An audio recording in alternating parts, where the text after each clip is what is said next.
अब हम कुछ पढ़ेंगे ब्लड सप्लाई ऑफ ब्रेन।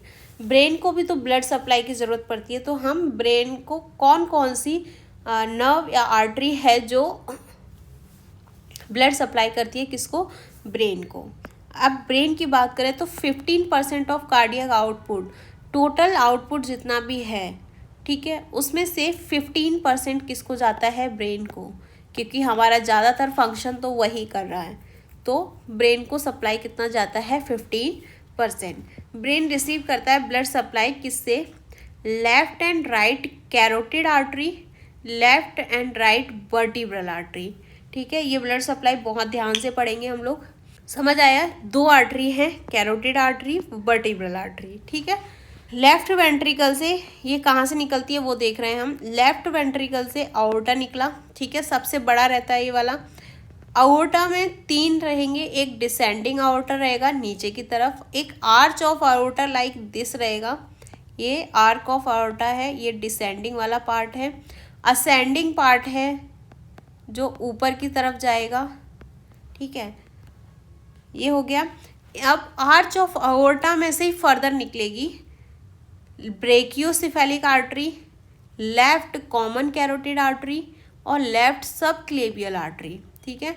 एक ब्रेकियोसेफेलिक, कॉमन कैरोटिड आर्टरी, सब क्लेवियल आर्टरी। अब इसमें हम आएंगे ब्रेकियोसेफेलिक आर्टरी में, तो राइट सब क्लेवियल, इसी में से निकलेगी राइट वर्टिब्रल आर्टरी। मैं स्टार मार्क कर रही हूँ जो हमारे काम की है, ठीक है। राइट वर्टिब्रल आर्टरी हो गई। अब एक है राइट कॉमन कैरोटिड आर्टरी, जिसमें कि राइट इंटरनल कैरोटिड आर्टरी और right external carotid artery, left internal carotid artery और left external carotid artery, left vertebral artery. जितनी भी हमारी ये स्टार मार्क वाली है ये हमारे काम की है, यही तो हमारी सब कैरोटिड और वर्टिब्रल है, ठीक है, क्लियर है। तो हमारी 3 आर्टरी जो हैं, right internal carotid, left right vertebral artery, right internal carotid, right external carotid, वो कहाँ से निकल रही है, ब्रेकियोसेफेलिक। ये है सारी आर्च ऑफ आयोर्टा की, कंफ्यूज नहीं होना है। और लेफ्ट कॉमन कैरोटिड आर्टरी में से left internal carotid, left external carotid, ये भी हमारी किससे निकल रही है, लेफ्ट कॉमन कैरोटिड आर्टरी से। अब लेफ्ट सब क्लेवियल आर्टरी कहाँ से निकल रही है, आर्च ऑफ आयोर्टा से, जो उसमें भी फर्दर एक ब्रांच है लेफ्ट वर्टिब्रल आर्टरी, ठीक है। तो जो मैंने 3 स्टार मार्क किए हैं ये हमारे काम की है, यही ब्रेन को ब्लड सप्लाई करेगी। आगे हम इसका देखेंगे ये कैसे सप्लाई करेगी, with the help of circle of Willis. Arterial ring और सर्कल फॉर्म्ड होता है at the base of skull के बेस पे, ये एक सर्कल टाइप बन जाता है, इसी को हम क्या बोलते हैं, सर्कल ऑफ विलिस। जब इतनी सारी आर्टरीज ब्लड को सप्लाई करेंगी ब्रेन को तो ये किस तरीके से करेंगी हम देखते हैं। नीचे से सबसे पहले से हमारी कौन सी आएगी, हम इसी से देखेंगे और हौच पौच नहीं मचाएंगे। वर्टिब्रल आर्टरी जितनी भी बॉक्स वाली है बस उसको हम बहुत ध्यान से देखेंगे। सबसे पहले हमारी ये आया वर्टिब्रल आर्टरी, कहाँ से आई है, वर्टिब्रल आर्टरी राइट से, आर्क ऑफ आयोर्टा की ही है, right vertebral, left vertebral artery, ये हमारी हो गई right vertebral artery and left vertebral artery, ठीक है। दोनों आर्टरी आई, ये आई इधर से, ये इधर से, ये पोस्टीरियर इंफीरियर सेरेब्रल आर्टरी, इसको छोड़ो ये साइड में है। हम आगे चले, यहाँ पे आया कॉमन बनी, आगे गए वेसिलर आर्टरी हुई, ये पोंटाइन आर्टरीज बहुत सारी हुई, पोंटाइन आर्टरी हम इसको बोलेंगे, पोंटाइन आर्टरी जो बहुत सारी आर्टरी है छोटी छोटी, ये एक मिलके क्या बनाएगी, वेसिलर आर्टरी। यहाँ पे इन्होंने क्या बना लिया, वेसिलर आर्टरी।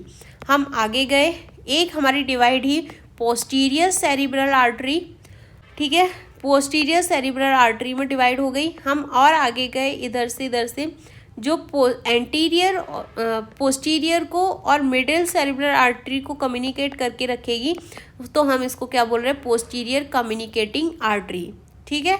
ये पोस्टीरियर सेरिब्रल आर्टरी थी और ये हमारी मीडियल सेरिब्ररी आर्टरी है। इन दोनों के बीच में कम्युनिकेट करेगी पोस्टीरियर कम्युनिकेटिंग आर्टरी। समझ आ गया। फिर इसी में आगे मीडियल सेरिब्रल आर्टरी, आगे जाके कैरोटिड आर्टरी, इंटरनल कैरोटिड, मतलब ये इंटरनल पार्ट में है, एक इधर है एक इधर है, ठीक है। अब यही से ऊपर की तरफ एक ऑप्थेल्मिक आर्टरी जाएगी और नीचे एंटीरियर कोरोइडल आर्टरी है, ठीक है। फिर ये फर्दर आगे जाके एंटीरियर कम्युनिकेटिंग आर्टरी करेंगे। जो एंटीरियर सेरिब्रल आर्टरी ऊपर की तरफ जाएगी, एंटीरियर मतलब आगे की साइड आएगी, ब्रेन की सेरिब्रल मतलब ब्रेन की तरफ जाएगी और उसी को कम्युनिकेट करेगी एंटीरियर कम्युनिकेटिंग आर्टरी। तो एक बीच में ये नेटवर्क के बीच में एक सर्कल जैसा फॉर्म हो जाता है, इसी को हम बोलते हैं सर्कल ऑफ विलिस। इसके थ्रू हमारा ब्रेन में ब्लड सप्लाई होता है। फिर कुछ एंटीरियो मीडियल सेंट्रल आर्टरीज भी फॉर्म होती हैं और ये पीछे से भी कुछ आती है, ये आगे से जाती है, ये पीछे से, तो ये पोस्टीरियर मीडियल सेंट्रल आर्टरीज रहती हैं, ठीक है। क्लियर है, समझ आया।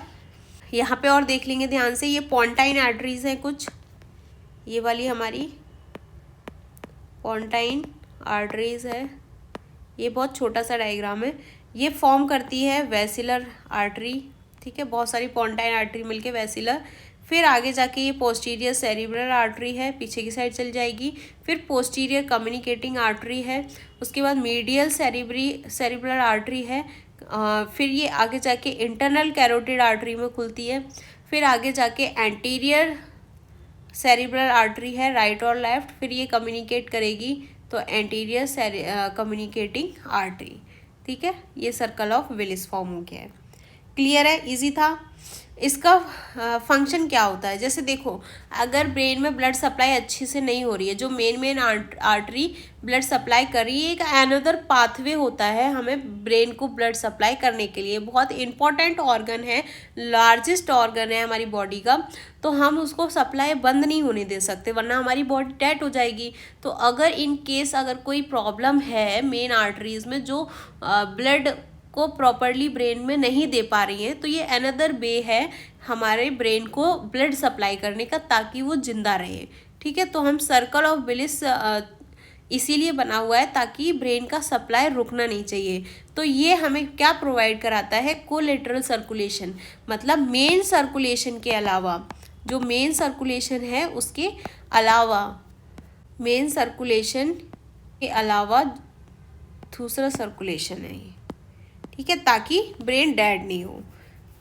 अगर ब्रेन में इस्चीमिया होने की कंडीशन है, मतलब इस्चीमिया क्या होता है, ऑक्सीजन सप्लाई स्टॉप हो